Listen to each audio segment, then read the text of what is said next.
No. Hey everybody, so chapter 76 of Ragna Crimson just dropped in Japan. Are you not excited about it? Well, I am, and now you'll have to pay the consequences.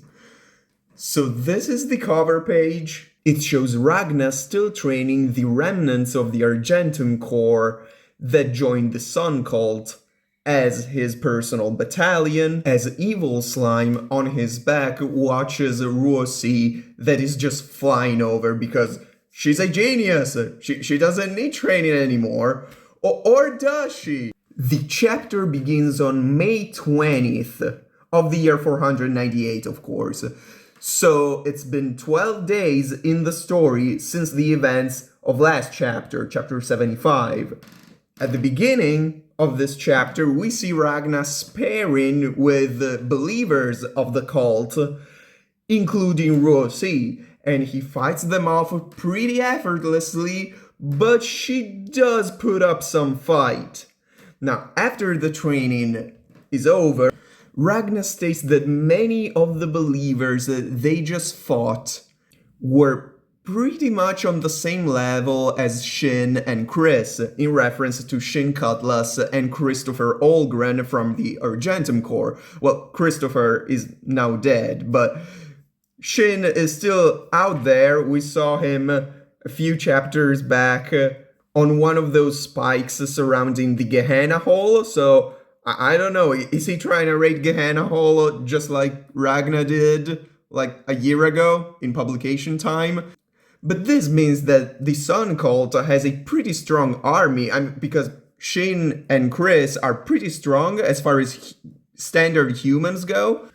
And Ruosi is said to have defeated 10 sets of 20 second-class believers in sparring matches, of course. Now, this chapter goes a little deeper in the class system of the cult, but we'll talk about that later when it comes up. And now there is a kind of weird scene involving Ruosi, because during a break, she's talking with Ragna about her strength. Ragna compliments her for being a genius and everything. And so she just flat out asks, so who's better between me and that guy, that girl Leo? To which Ragna is pretty overwhelmed, like, why would you ask that? But then Ruosi comes up with a pretty good explanation. She says, well, I have no peers, as in no people of my same age to compare myself to here in the cult, so I don't really know how good I am. I just want to get a feel of it, which could be an excuse. So Ragna is a little embarrassed, but at the end of the day, he does state that he believes Ruosi to be stronger than Leo the last time he met Leo, which was like chapter 3. And then Ruosi says another weird thing. She says, oh, so I'm winning, right? At this point, Ragna notes that she's been acting a little weird since he asked the ageless swordsman Lee Hakuren if he, Ragna, could train Ruosi for a little bit. So if she could have been transferred as a pupil, at least temporarily, from Lee Hakuren to Ragna. So now it seems like Ruosi is having a thing for Ragna. Like, she compares herself to Leo, not really, or not just because she wants to know how strong she is, but because she wants to know who's better in Ragna's eyes. Now, luckily for Ragna, this embarrassing conversation is cut short by the intervention of Torgil, the super soldier from the cult, who is incredibly ecstatic about Ragna's powers. Because he says, my powers, like Thorgil's powers, they do not come from the happiest circumstances, almost as if he obtained them by doing something bad or because of other people that did something bad and granted him said powers, which, by the way, we don't really know what his powers are. We only know that he's super strong. We see it in this chapter, and it's pretty clear just by looking at him, honestly. And then he says that, in contrast, the powers of Li Hakuren, the Ageless Swordsman, the actual master of Ruosi, that his powers are something that is a little unfathomable to him. Like, they are peculiar, they are maybe some sort of mystic kind of powers. We don't really know. Again, we don't know the powers of Li Hakuren. I mean, he's called the Ageless Swordsman, so I guess he does not age.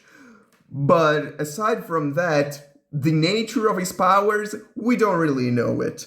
However, the powers of Ragna, they are, as he puts it, simple. Like, they are very direct, straightforward. Like, Ragna is very, very, very strong. And also, he emits the silver aura.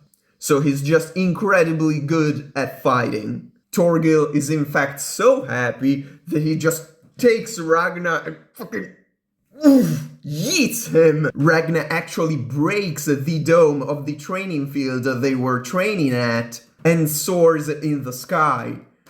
Torgil then jumps up so hard that he actually reaches Ragna like tens, if not hundreds of meters in the air, and says that witnessing the strength, the pure, raw strength of Ragna will lead the believers, the ordinary soldiers, to aspire to reach greatest heights and possibly become stronger just because of, like, proximity. Like, they see somebody that's very strong and they want to be like them, so they train, they aspire again to be better. Here Ragna is a little surprised because he sees a member of the Sun Cult, a Dragon Scourge, actually care about his subordinates, because Ragna is quite simple-minded. Like, he's not always simple-minded.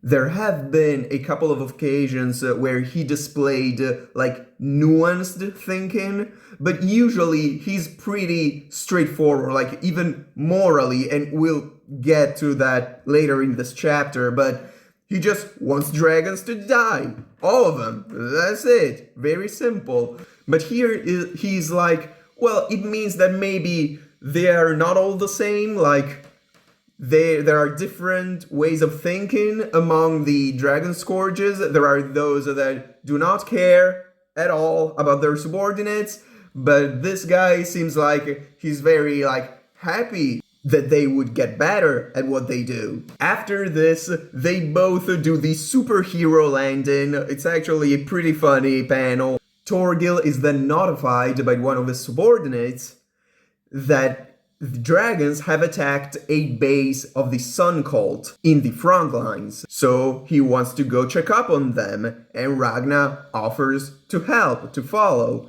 Torgil explains that dragons from Gehenna dig tunnels, and that it is their duty to destroy said tunnels, and also to build sort of spaces to put teleportation circles on, and dragons are attacking one of those bases. Now here, Ragna thinks that they are going actually to the front lines, like to actually materially help. But instead, they find themselves in a room with a lot of guys hunched on the computer, on a gaming chair, and it's just basically a monitor room, like they are just checking up on things. So Ragna is pretty upset because he wants to go and help the fourth-class believers that are being attacked by the dragons and that are already dying. But Torgil is just like, oh no, They're fourth class. Whatever, man. So here's the flip side of the coin, right? Before, Torgil was like, oh, it's so cool that my subordinates can become stronger by proximity with you, by witnessing you, that will help them. But now he's like, oh, so if we just leave them there, not help them, I mean, some will die, sure, but those who will survive will get better. So it's all geared towards having better soldiers to him. And that's where Ragna rethinks about his previous assessment of Torgil's, where he thought that he actually cared about his subordinates, but I mean, does he? Like, he wants them to get better at the cost of a lot of them just dying. Well, he could help, but he wants to go Darwinian on it, like only the cream of the crop will survive and actually get better. Like, I'll just focus on them and who cares about the rest? And here, the class system comes back into play. He says that fourth class believers in the cult, the lowest rank, are not considered people. He says that long ago they also were, and in fact, in the flashback of Carla, of Ultimatia, that we had in the first arc, the Winged Bloodline saga, we saw that on the front lines in Gehenna Hall, the Carlas were also reverting time to heal, to resurrect fourth class believers. Now we saw that they still prioritized higher class believers, like the fourth class, they were the last ones, it doesn't matter. Like, this reminds me a little bit of Naoki Urasawa's Monster, like if you've ever read it or watched it, like, oh, lives do not all have the same value, are not all worthy the same. But the protagonist of Monster and Ultimatia in Ragna Crimson do not agree. To them, lives are all the same. Back to the chapter, apparently nowadays, male fourth class believers are only considered people once they transcend and become third class believers. So, nobody cares about them, they're just literally cannon fodder. Ragna, being as selfless as he is, still wants to go and help those people, of course, but Torgil says we only intervene in the cases where all the believers are wiped out. And here there's a funny scene because you just turn the page and one of the guys that's monitoring the situation turns and is like, yeah, they all have been wiped out. And here Ragna goes Super Saiyan and he wants to go, but Torgil says, oh, but wait a minute.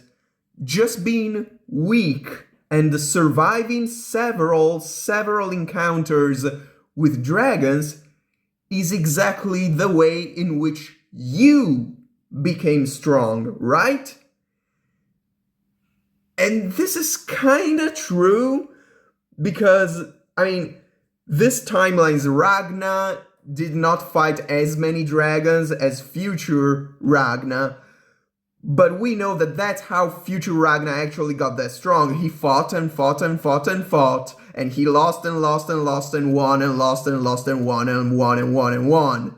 So that's technically what happened. So he's like, wait a minute, you became strong this way just by fighting and fighting and fighting and surviving, even if you were weak, and now we cannot do the same with the believers, with fourth class believers. Like, it's the same thing. They go and they want to be useful to us, they want to be strong, they want to get strong, so we do not help them, basically. We just leave them have that very violent experience, and it's the same thing with you. What's the difference? Now here Ragna does not know what to say. We cut to later. I assume this is after Ragna has gone and defeated the dragons in that base, where Ragna actually can formulate his objection. He can actually come up with the response, which is that he did it of his own volition, whereas the believers were brainwashed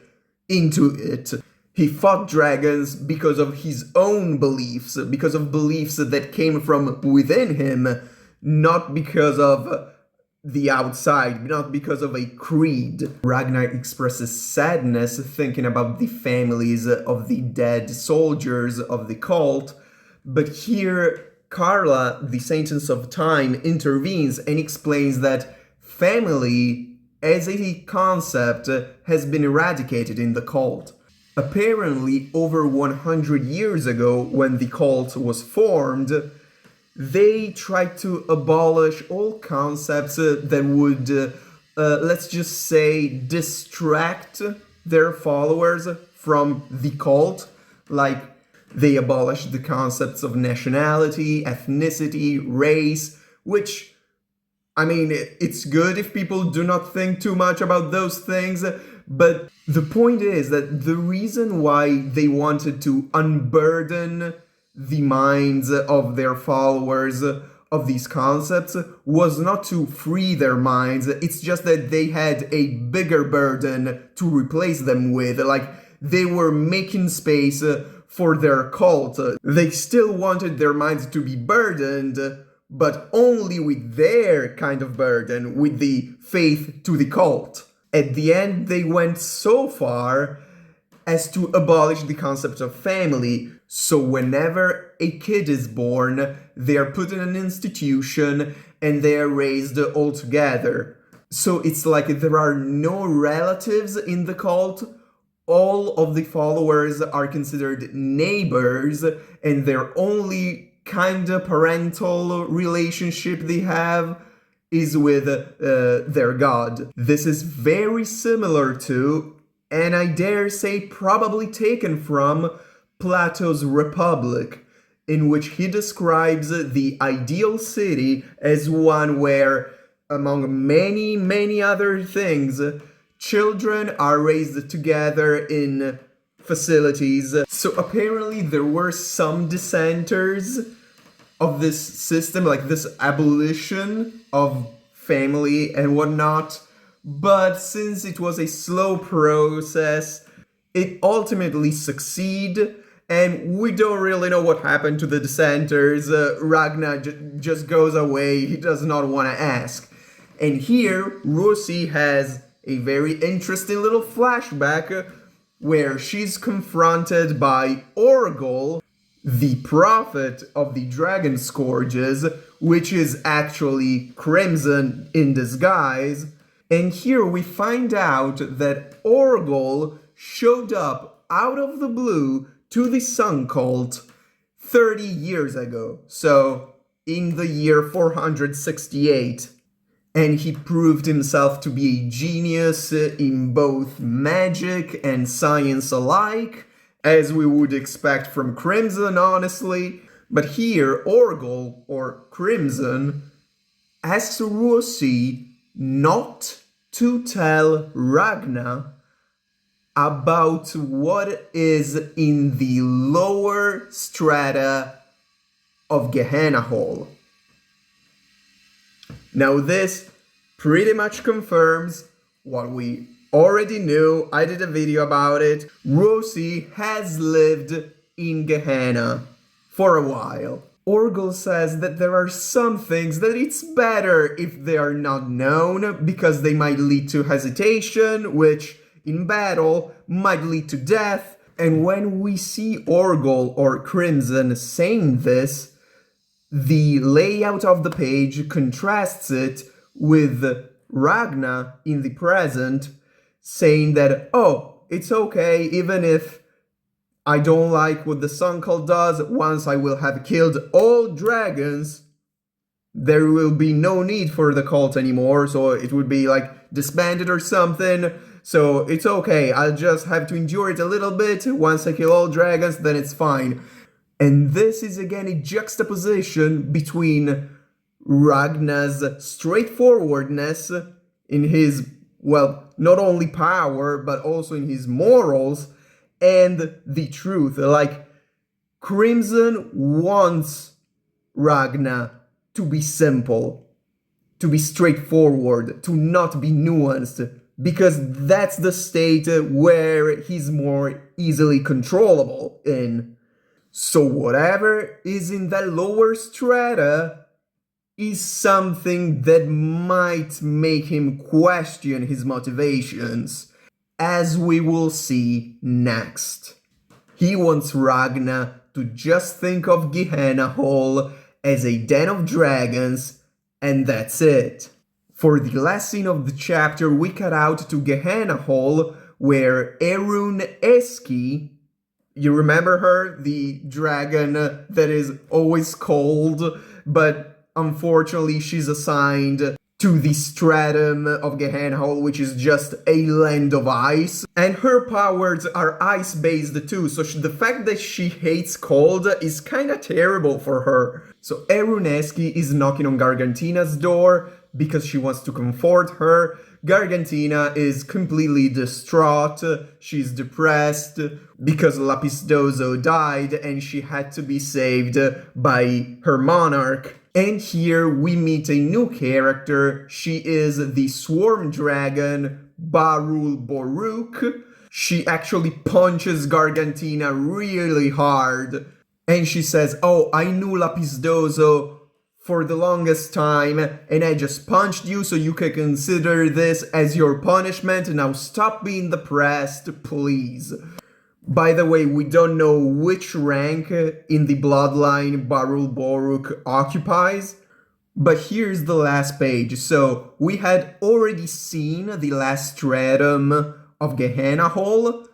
Now we know it's called Icel, and we find out that Icel is a place, is a nation, as the chapter puts it, inhabited by humans that are protected by the bloodline of roars. So here's where the moral ambiguity lies. Ragna hates dragons and wants to kill them all because they hurt humans, like they attack humans. It's completely fine for him to think it that way because it's either them or us, like dragons are an unambiguous threat to humans. But if he found out that some dragons are protecting humans, then what's up with that? Then they would not be that bad, wouldn't they? Now, as far as what that means, as why there are humans that are being protected by the bloodline of roars, I have a possible theory. My theory is that those humans might actually be the descendants of those who rebelled against the Sun Cult, as we found out in this chapter. Maybe the insistence of the cult to attack Gehenna Hall is not only because the cult tries to kill dragons, but also because they want to eradicate the survivors, the dissenters. This is my theory. I don't know what you think about it. Write it down there in the comments. Do your YouTube chores. Or don't. Follow me on X. Bye-bye.